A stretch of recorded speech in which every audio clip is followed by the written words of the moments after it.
Ladies and gentlemen, welcome. My name is Bryan Stephens, and I have the honor of being the President and CEO of the Hampton Roads Chamber. Welcome to another edition of Chamber Chats. We have an organization in Hampton Roads called the Hampton Roads Military and Federal Facilities Alliance. And we are honored today to have the Executive Director of that organization with us, Admiral Craig Quigley. Craig, welcome. Thank you, Brian. Good morning. It's a pleasure to join you. Yeah. Tell us a little bit about yourself, Craig, and a little bit about HRMFFA. Absolutely. It's so much easier to say that way.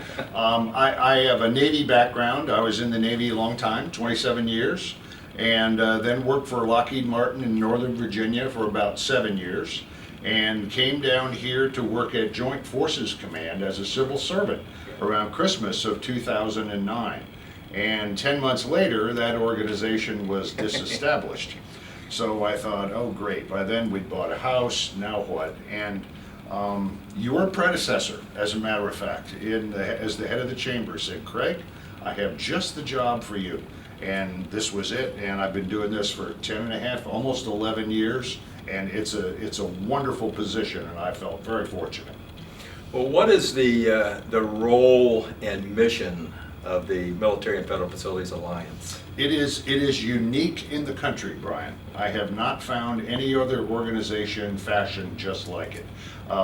Despite the long title, the mission is real simple: attract, retain, and grow federal facilities to Hampton Roads. If you are an agency of the federal government, we want to get you here, keep you here, and help you grow and prosper. It is a central part of our economic health, and it's a part of our regional identity as to who we are. It certainly is. You say it's been around for about 11 years, is that what you said? The organization has been around since 2006. Okay. It was originally formed after the 2005 round of Base Realignment and Closure, or BRAC. Right. And it was a surprise to the region's leadership, where Oceana Naval Air Station was initially on the list to be closed. Right. The issue was encroachment. That's been handled very well in the years since. But the elected leaders of the region got together after the dust had settled and said, how did that happen to us? How did we get caught so flat-footed? And the answer they came up with was that there was no single organization whose full-time job it was to pay attention to what's going on, to all the federal facilities in the region. So they created HRMFFA in the summer of 2006. So about 15 years or so, I guess. Yes. So what do you consider some of your major accomplishments in those 15 years? For starters, attract, retain, grow is the mantra. I constantly remind myself of that. Don't forget what you're here to do. So if we can get something attracted to the region, additional Navy vessels home ported here, additional staffs home ported here, that's a good thing. We want to convince agencies of the federal government that this is the very best possible place to locate. You're about 200 miles from DC, which is just about right. You're in the middle of the Atlantic seaboard, arguably the world's finest deep water ice-free harbor. Fantastic military training ranges right off the coast. It's no accident that this is such a highly desirable place for military forces to be stationed. We have not lost an aircraft carrier to Florida, despite 15 years of trying. By the Floridian delegation. Congressional delegations. Absolutely. And recently, just a couple of days ago, a real big win with getting the F-22 formal training unit permanently located at Langley, moving up from Florida over the next 18 months or so.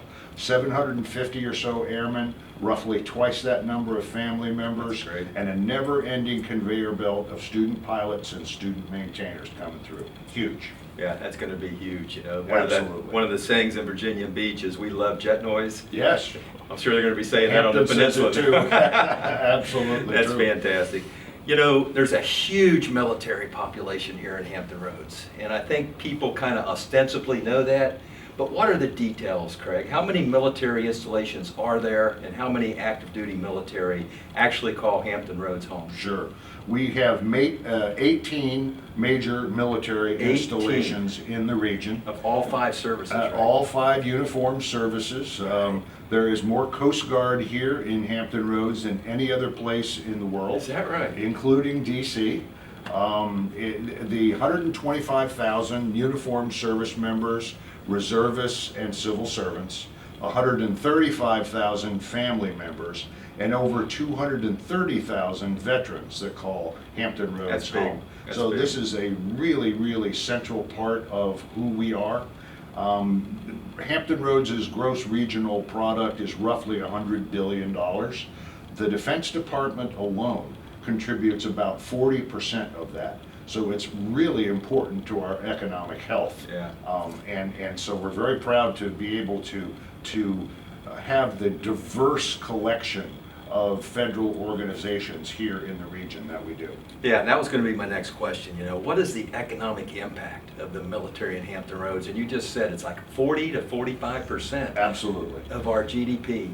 The military alone is It's the military. 40%. Yeah. If you add in things like NASA Langley, the veterans, the VA Medical Center in Hampton, Jefferson Lab, the Energy Department facility in Newport News, now you're getting up 43, 44. So you're working at almost half of our economic foundation in the region. So it's huge. That is absolutely, absolutely huge.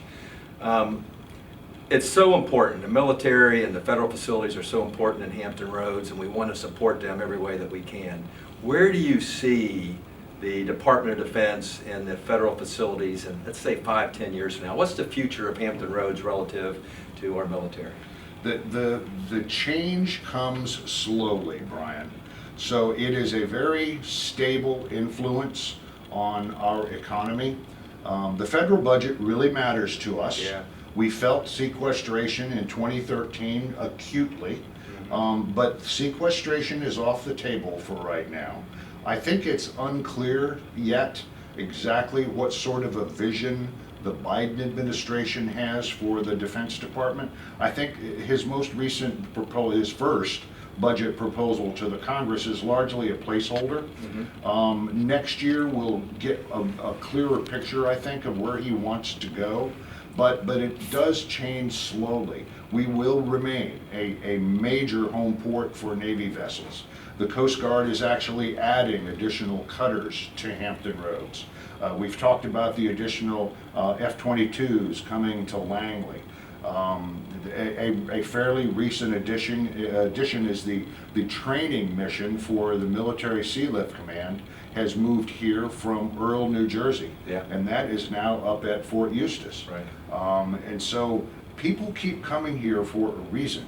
It is very friendly place to host military forces. They feel that, and it matters. It does matter. You know, one of the stated desires and missions of the Chamber is to do everything we can from a business community perspective to ensure that Hampton Roads is the station of choice for our active duty military and the location of choice for transitioning military, retirees, and veterans. If I'm a businessman in Hampton Roads, in your opinion, what can I do to help support that mission? For starters, if you live, and you probably do, live next door or 2 doors down from a military family, perhaps a NATO family. I mean, don't forget that NATO. Norfolk houses NATO's only headquarters on American soil. Right. So there are hundreds of multinational families living among us as well. But if you have one as a neighbor, introduce yourself. Make them feel welcome. Ask if there's anything you can do, particularly if they're newly arrived, to help them get settled. And meet them and meet their families. Right. Chances are you're going to see them in your house of worship, your local school district, civic organizations. They are a part of the fabric of Hampton Roads. So introduce yourself, thank them for what they do for the United States and their respective countries, and value them as fellow citizens of Hampton Roads. Yeah, I couldn't agree more. Just thank them for what they do. Yes. and make them feel welcome here in Hampton Roads, because we do welcome them here in Hampton Roads. We value their presence because it's the right thing to do, but they also have a huge impact on our economy. Yes, Here in Hampton Roads. And we're talking about a direct impact, not the indirect of all the contracts and everything else. Absolutely. So it's huge here in Hampton Roads. People renting apartments and buying houses and buying pizzas and the whole bit. The whole 9 yards. Craig, we value what you do so much. The other thing I might say is you do it extremely well. I've got the honor of serving on your board. I've had the honor of working with you for about 6 or 7 years now, and you're a pro. You do it very well, and I just want to thank you on behalf of the business community for all you do. Thank you for being leading the active chamber that you do, Brian, as well. Absolutely. Love every minute of it. All right. Craig, as we close, do you have any final thoughts about HRMFFA, the military, or anything you want to discuss before we close? I think you can never take for granted how fortunate Hampton Roads is to have the prominent military presence that we do here. So this is something that all of us as citizens should highly prize and never take it for granted. Right.